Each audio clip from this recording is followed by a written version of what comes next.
İnşallah.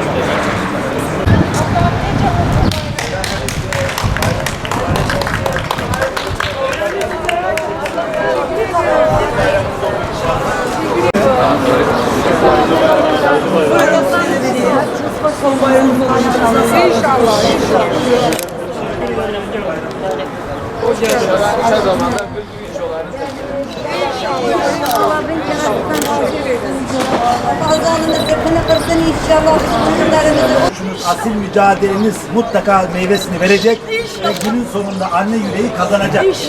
Annelerimiz kazanacak, anne yüreğimiz kazanacak. Hiçbir zaman yani terör ve uzantıları kaftanlarına PKK ve uzantılarını saklamış yapılar asla amaçlarına ulaşamayacaklar. Uykularını kaçırıyor, onların bütün hülyalarını yok ediyor. Siz bu mücadele devam ettikçe bu kararlı mücadelede bizler de eşlik etmeye devam edeceğiz. Bu hüzün iklimini evet belki paylaşıyoruz ama inanıyoruz ki güzel bayramlarımız olacak. O güzel bayramlarımız bizleri karşılayacaktır. Tekrar Rabbim kavuştursun. İnşallah en güzel bayramımız evlatınıza kavuşacağınız gün olur. İnşallah. Eyvallah. Eğitim Birsen Diyarbakır Şubesi olarak evlatlarına kavuşmak için nöbete devam eden ailelerimizin bayramını kutlamak için geldik. Bayramlar sevinç, mutluluk ve hasretle kucaklaşma günleridir.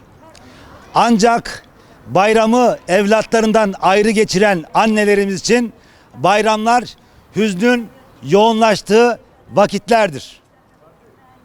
Annelerimiz bayram sabahını evlatlarından ayrı, gözleri buğulu ve sofraları eksik beklemektedirler. İnşallah onların evlatlarına kavuşacağı günler yakındır. Diyarbakır anneleri Kandil'e koridor olmuş, terör şubesi gibi çalışmış bu bina önünde evlatlarının dönüşünü kararlı bir iradeyle beklemeye devam etmektedirler. İnşallah bu kararlı bekleyişleri sonuç verecek ve günün sonunda bu asil mücadele meyvesini verecek, evlatlarımız annelerine kavuşacaktır. Tabii Diyarbakır annelerinin bu asil mücadelesini takdir ediyoruz. Ve bu mücadelede onları asla yalnız bırakmıyoruz. Kesinlikle bu çadır teröre arka çıkanlar ile teröre karşı çıkanların arasını ayıran ayırıcı bir sınırdır. Ve bu çadırı ziyaret etmekten imtina edenlerin ikiyüzlülüğünü de asla unutmayacağız. Diyarbakır anneleri terör örgütünün kirli gündemine ve hain yüzüne ayna tutmuştur. Annelerimizin sessiz çığlığı demokrasi ve insan hakları maskesine bürünmüş, teröre sempatik çevre oluşturma gayretindeki küresel ve yerli odakların bu meseledeki ikircikli tutumunu da afişe etmiştir.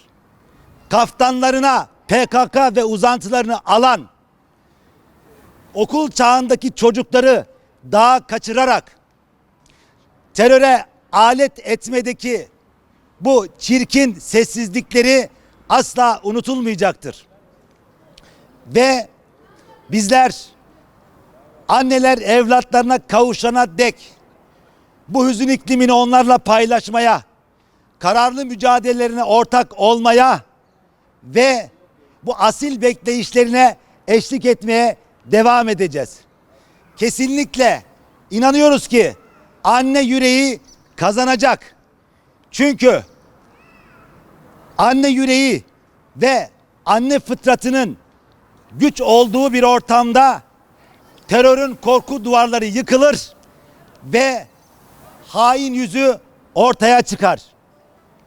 Bu vesileyle bizler Diyarbakır annelerinin asil mücadelelerini bir kez daha selamlıyor, kararlı mücadelelerini takdir ediyor ve sonuna kadar onların bu haklı mücadelelerinde yanlarında olacağımızı deklare ediyoruz.